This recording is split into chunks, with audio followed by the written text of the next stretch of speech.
Para o que você tá fazendo. Gente, isso aqui é urgente, é breaking news, acabou de sair e eu preciso que você fique até o final para você entender a gravidade do que acabou de acontecer. Por essa, ninguém esperava. Não adianta, você não esperava, eu não esperava, pegou todo mundo de surpresa.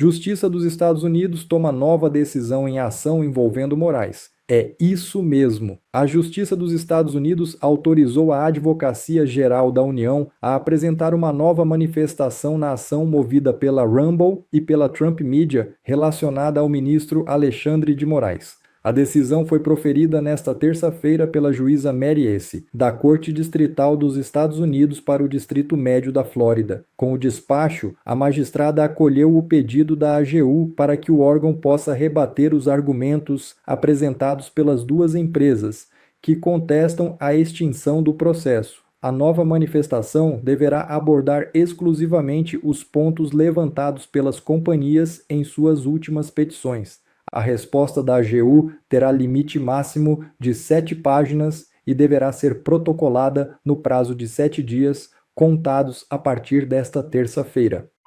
Cúpula da campanha do P, ela espera medidas contra Alexandre Moraes depois de Trump prorrogar sanções contra o Brasil. É isso mesmo. Depois de o governo do presidente norte-americano Donald Trump prorrogar as sanções contra o Brasil, a cúpula da campanha do senador Flávio Bolsonaro, pré-candidato à presidência da República, espera novas medidas contra o ministro do Supremo Tribunal Federal Alexandre de Moraes, novamente com base na Lei Magnitsky. Esse mesmo grupo não descarta ações mirando outras autoridades do judiciário e do governo brasileiro nos próximos dias. O governo Trump anunciou a prorrogação por mais um ano às sanções contra o Brasil com base na Lei de Poderes Econômicos de Emergência Internacional, baixadas no mesmo dia do ano passado.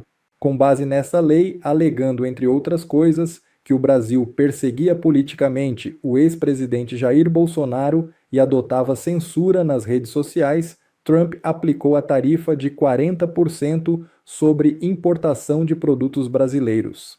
Portanto, sanções políticas e econômicas contra autoridades brasileiras, como a reinclusão do ministro Alexandre de Moraes na Lei Magnitsky, podem ser adotadas novamente, ou seja, a prorrogação da Lei de Sanções Econômicas contra o Brasil acaba sendo uma brecha para a adoção de medidas contra ministros do STF e do governo Lula.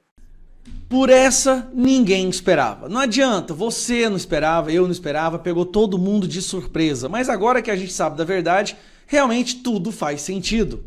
Vamos voltar a falar da amiga do Lulinha, que na verdade não era amiga do Lulinha. Calma que você vai entender, vamos lá. O Brasil inteiro sabe da história dessa mulher agora. É o nome mais repetido na imprensa, Roberta Luxinger. Aquela mulher que pegava o dinheiro do Careca, roubado do INSS, e transferia para o Lulinha.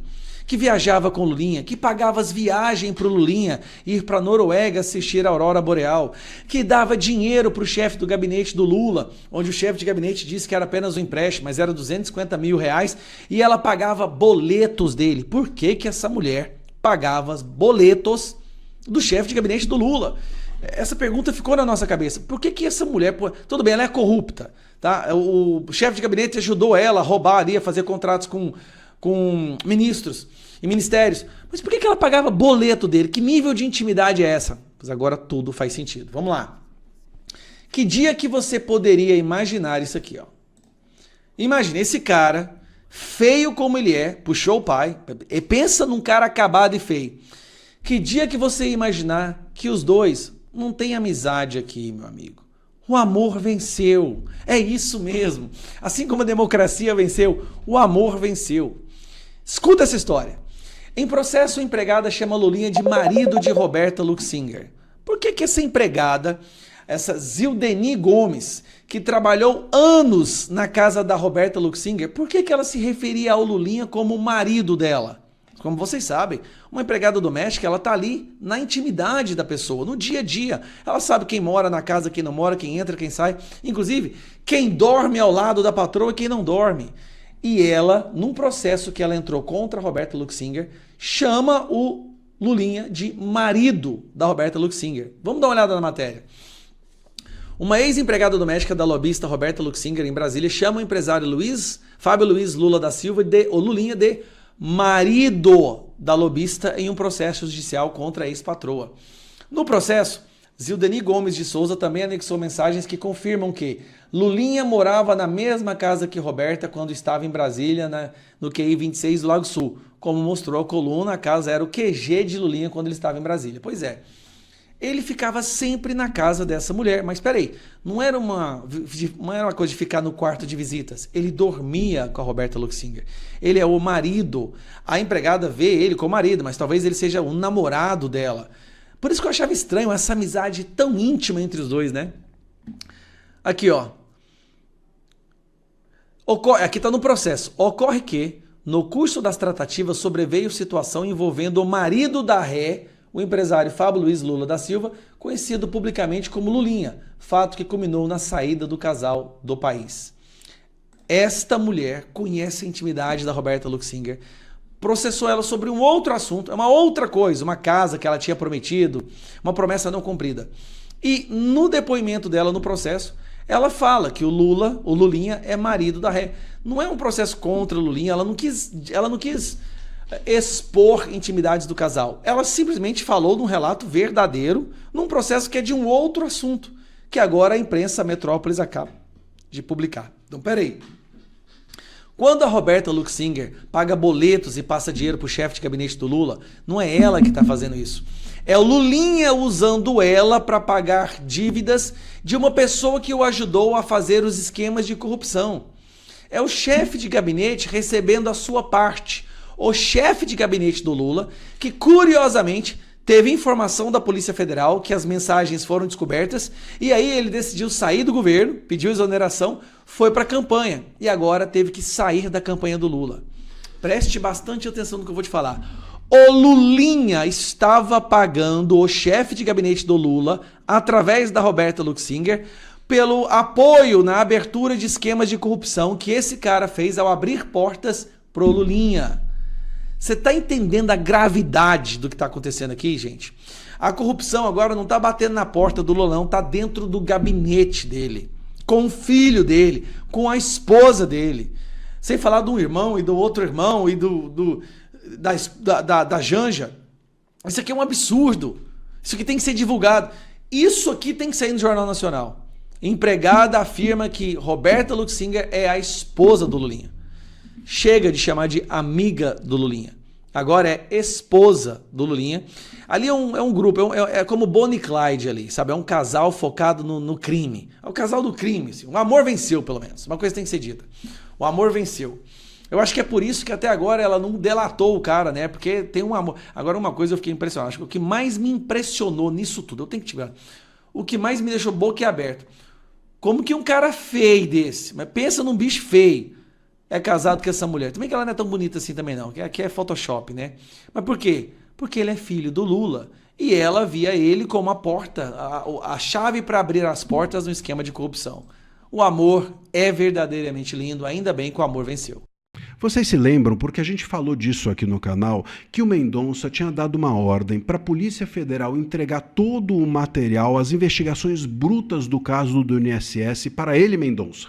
Colocar toda a investigação nos autos. E também qualquer movimentação da equipe da Polícia Federal que fosse feita deveria ser informada ao Mendonça. Depois disso, a Polícia Federal, claro que na sua cúpula está preocupada mais em blindar o Lula e o Lulinha nesse escândalo do INSS do que investigar, correu para o Lula e para a AGU, que é o escritório de advocacia do Lula, correu para esses dois dizendo, vão para cima do Mendonça, vão para cima e façam alguma coisa.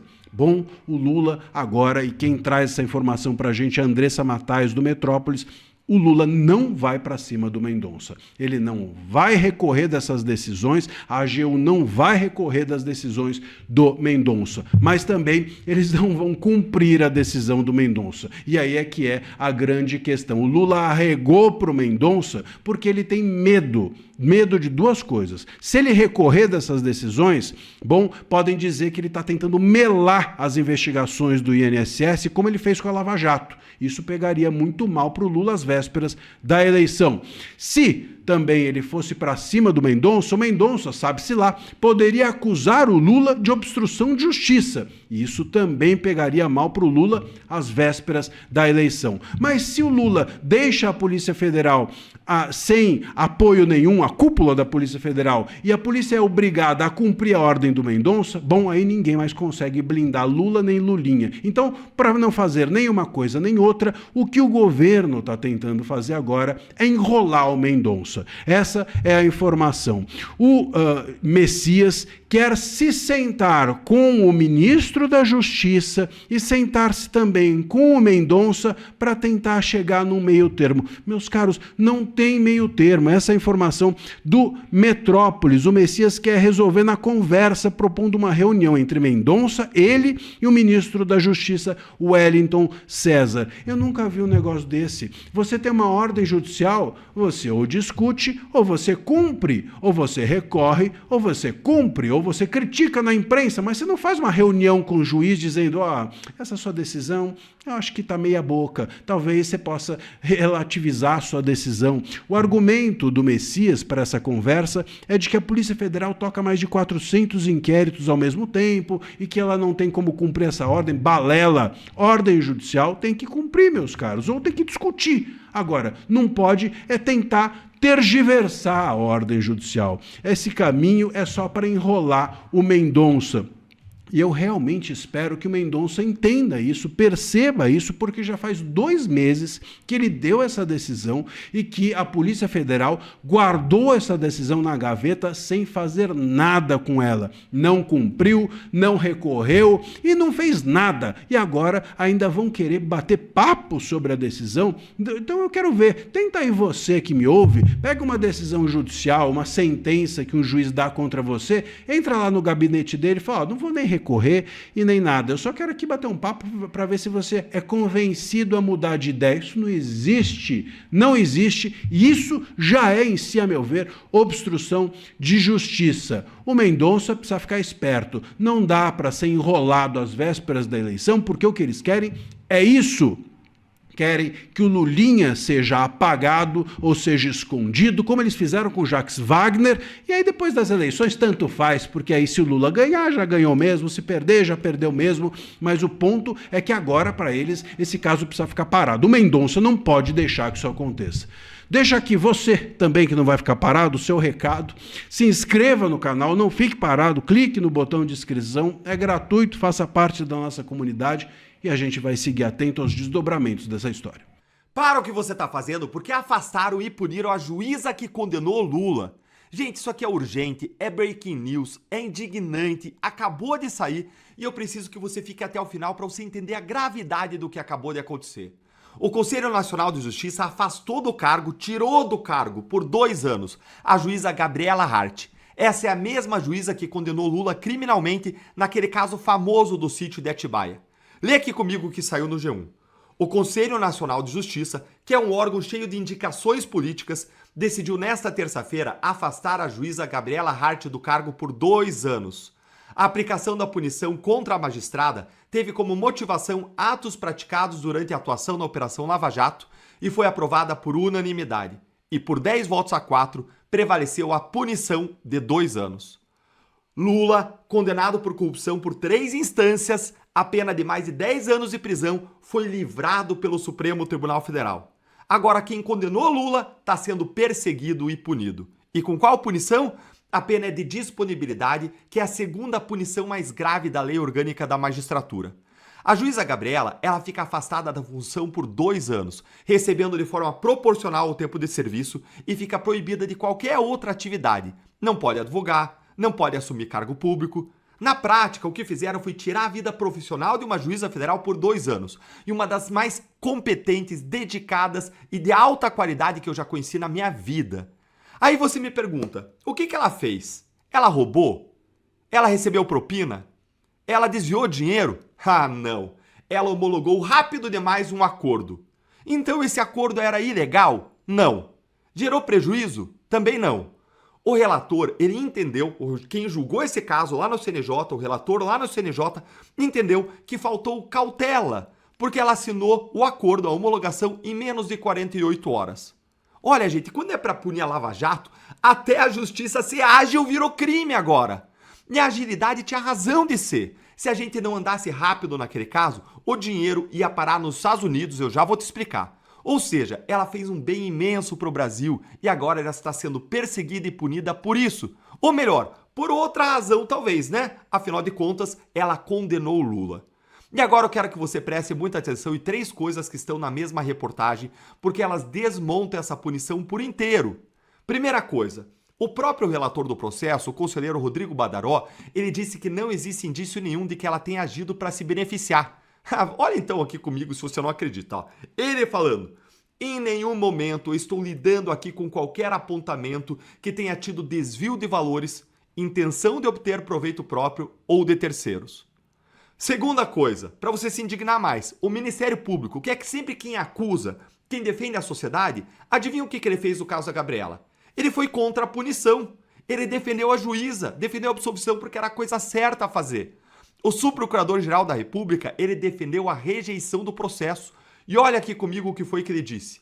A juíza assinou um ato, ela não criou fundação e eu desafio que me apontem um ato de movimentação de valores por decisão da juíza.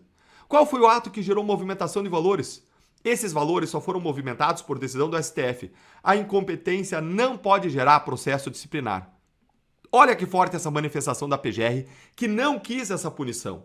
Gente, se incompetência, que é o juiz não ser responsável por julgar um caso, gerasse afastamento, todos os ministros do STF que julgaram os réus do 8 de janeiro, sem foro privilegiado, tinham que ser afastados. Eu nunca vi um juiz ser punido por questão de competência, que afeta o processo, e só isso, porque competência é uma questão de interpretação. E a terceira coisa, até o presidente do Supremo, o ministro Edson Fachin, achou que 2 anos era demais. Ele votou por 1 ano, disse que a conduta foi pontual e que não há indício de outras infrações. Foi voto vencido. A punição por 1 ano perdeu por 10 votos a 4 e venceu a punição de 2 anos. Mas a questão não é nem essa, é que não cabia punição coisa nenhuma. O acordo que ela homologou foi um acordo feito para que o dinheiro que a Petrobras ia pagar lá nos Estados Unidos, mais de 2 bilhões de reais, fosse pago no Brasil e ficasse com os brasileiros, que foram as pessoas mais lesadas com a corrupção da Petrobras. E aí previa uma fundação que seria gerida por vários órgãos e entidades da sociedade civil, com governança, com fiscalização. E 7, presta atenção, 7 órgãos públicos examinaram o acordo e falaram que ele foi legal e legítimo, inclusive um grupo de especialistas da Câmara de Combate à Corrupção do Ministério Público Federal. Só que o STF, ele anulou o acordo lá naquela época e daí destinou dinheiro para as queimadas da Amazônia e para outras finalidades. Ou seja, não tem desvio de dinheiro, não tem proveito próprio, não tem fundação criada, não tem um centavo movimentado, com o Ministério Público pedindo o arquivamento, a absolvição dela e com o presidente do STF achando a dose exagerada. Mesmo assim, tiraram a toga dela por 2 anos. E aí eu te pergunto, meu amigo, por que tanto empenho justamente com essa juíza? Será que é porque ela foi quem condenou Lula por corrupção passiva e lavagem de dinheiro no caso do sítio de Atibaia? Será que não é o sistema agindo contra a Lava Jato da mesma forma como puniu com afastamento Marcelo Bretas, juiz líder da Lava Jato do Rio de Janeiro? Será que não é a mesma coisa que aconteceu com o Eduardo Age, que como procurador coordenou a Lava Jato do Rio de Janeiro? Tô falando de gente que nunca foi punida por nada na vida, que deu a sua vida, fez sacrifício próprio, enfrentou os grandes corruptos do país e que agora está sendo perseguido. Com base em nada, com base em agilidade. Foi ela quem, em novembro de 2018, conduziu o interrogatório do Lula. É dela aquela imagem que ficou de uma juíza que não abaixou a cabeça, que cobrou respeito do então réu Lula dentro da sala de audiência, que seguiu com o processo até a sentença, que julgou tecnicamente, que condenou uma pessoa por corrupção com base em provas. E hoje, 7 anos depois, meus amigos, 7 anos depois, o sistema se volta contra ela. Com Lula no Planalto, disputando reeleição, ela é que sai punida. No Brasil, quem combate a corrupção está sendo perseguido e punido implacavelmente debaixo do governo do descondenado e ex-presidiário Lula. O Brasil é o país invertido, de cabeça para baixo. Quem investigou, quem processou os corruptos, está sendo julgado e condenado. Quem julgou os corruptos, condenou, está sendo punido.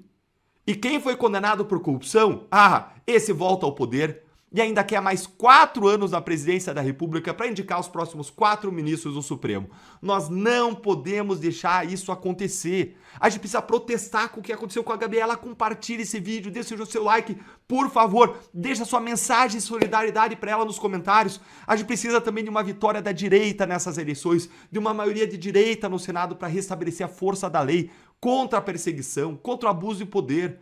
É por isso que eu sou pré-candidato, inclusive, ao Senado aqui no Paraná, para lutar contra essa pouca vergonha, contra essas injustiças, esses absurdos, esse sistema corrompido. Eu quero ir ao Senado para proteger o legado da Lava Jato, para impedir que o sistema puna os agentes que combateram ou no futuro venham a combater a corrupção, porque a mensagem que isso passa é: não se meta com os poderosos do nosso país. Se essa notícia também te indignou, compartilhe o máximo para todo mundo entender o que está acontecendo e caminhe essa jornada comigo de luta contra a corrupção, contra o abuso, contra o desgoverno do PT. Me responde nos comentários. Você acha que essa punição ela existiria se ela não tivesse condenado à prisão o Lula?